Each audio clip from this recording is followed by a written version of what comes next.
Check it out, guys. I'm doing leg extensions. That's right, legitimate leg extensions in a closed chain fashion on the total gym. This is absolutely hitting the quadriceps, the rectus femoris, as well as other muscles. I'm going to teach you what this is good for.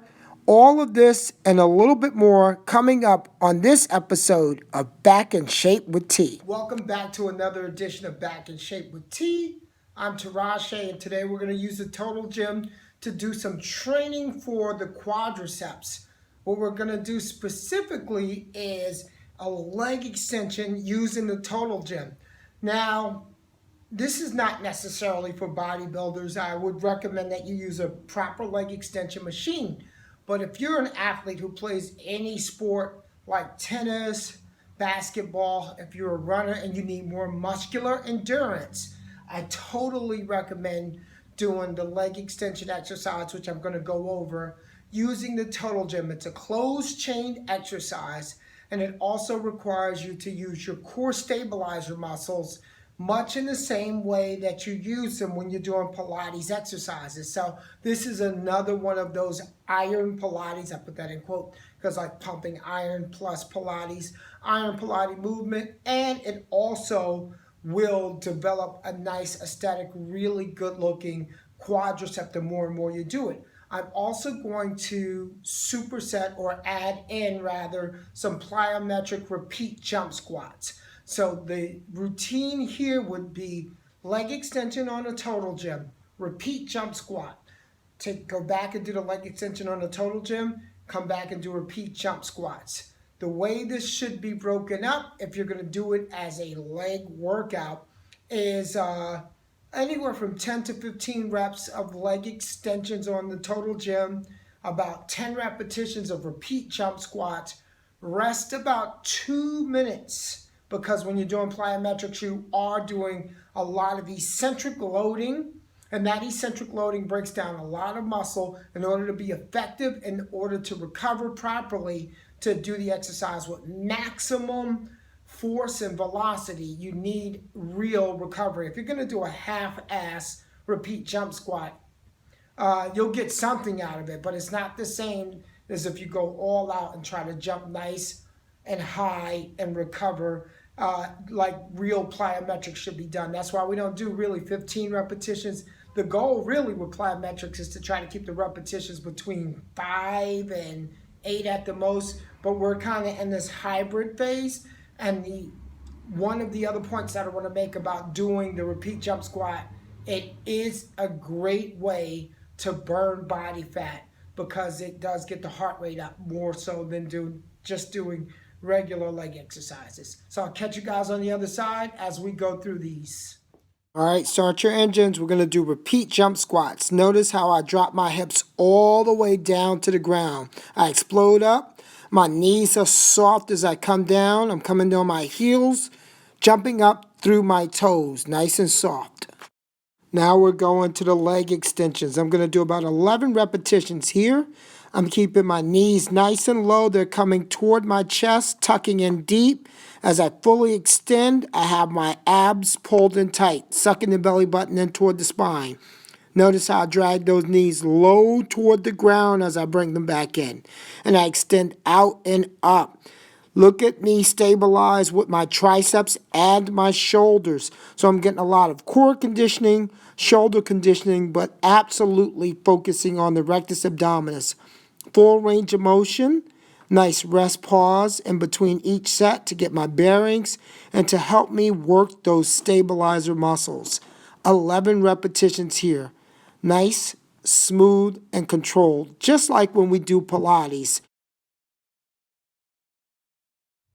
Another great exercise for us to try using the total gym will be the split squat.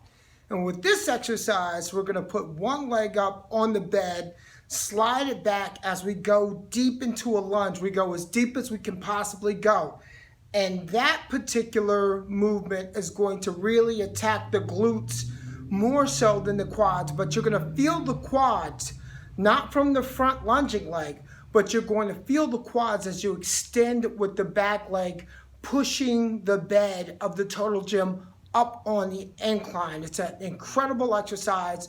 It's a nice athletic move because it requires strength, stabilization, and a little bit of coordination. So when we do this, I'm going to explain how the foot position should be, how to activate the abdominals, how many reps and sets you should do. But I'm going to do one good demonstration to show you exactly how the body should be aligned. And I'll explain to you some of the carryover in terms of what you can do besides having good looking legs. What would it do for you as an athlete when you're doing these one-legged challenges? All right, so pay attention. Those exercises are going to be very, very helpful for you and your strength and conditioning gains while you're at home without access to a lot of fancy equipment, just super terrific equipment. All right, guys, stay tuned. The split squat is another name for the lunge. What I'm going to do is make sure that that front foot has all of my weight into the heel, not on the ball, not into the toes, but into the heel as I go down. I have to scoop my belly button in toward the spine to force my stabilization. As I go down for my third rep, I come up, keep my abs tight, and I concentrate.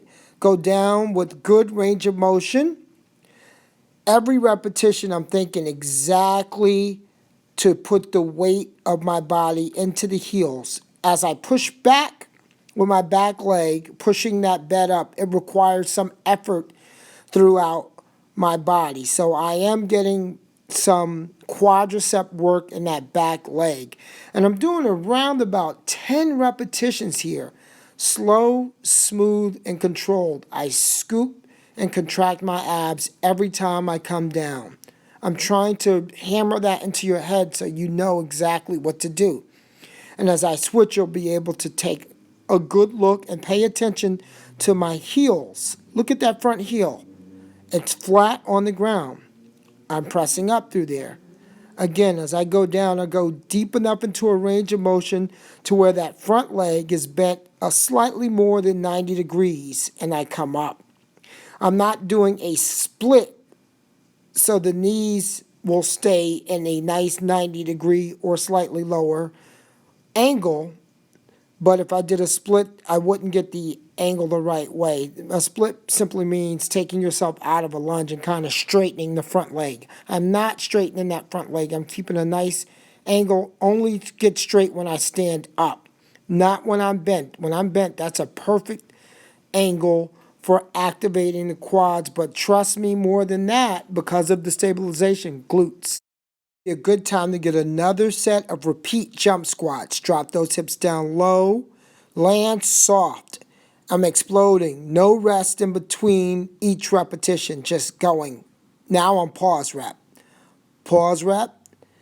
and pause rep. So that's reactive neuromuscular training with stabilization. Check out this advanced way of doing the leg extension. It's much harder doing it with one leg. And of course, I'm forcing more stabilization throughout the core and the shoulders, but more leg activation. I think split squats are my favorite exercise. One of the reasons I like to do them so much is because you get to really focus on building muscular strength and endurance in each individual leg. So if I'm doing 15 reps on one leg, I have to do 15 reps equally on the other with the same stance, which requires me to shift my body weight properly to the working leg the most. So when you do a regular squat, one leg can take over more than the other. It's less likely here. And these are great if you play tennis, run track, play a little bit of basketball. Look at my posture. Look how I'm focused on my stabilization. This is super, super important when you're doing split squats. It's all about functional fitness and stabilization. That's another reason why it's one of my favorite exercises. You don't need equipment and you get a lot of calories burned. Plyometrics can be a great way to get your young teenagers to train their legs and develop strength and power. Also, body stability and muscular endurance is important, so teach them and coach them with balance on one leg exercises. They're not going to get it at first, but you have to coach them. And of course, the good old jump rope. Another great plyometric routine that helps teenagers develop strength and power throughout the legs, calves, and stability in the ankles. And of course, it's great for the heart.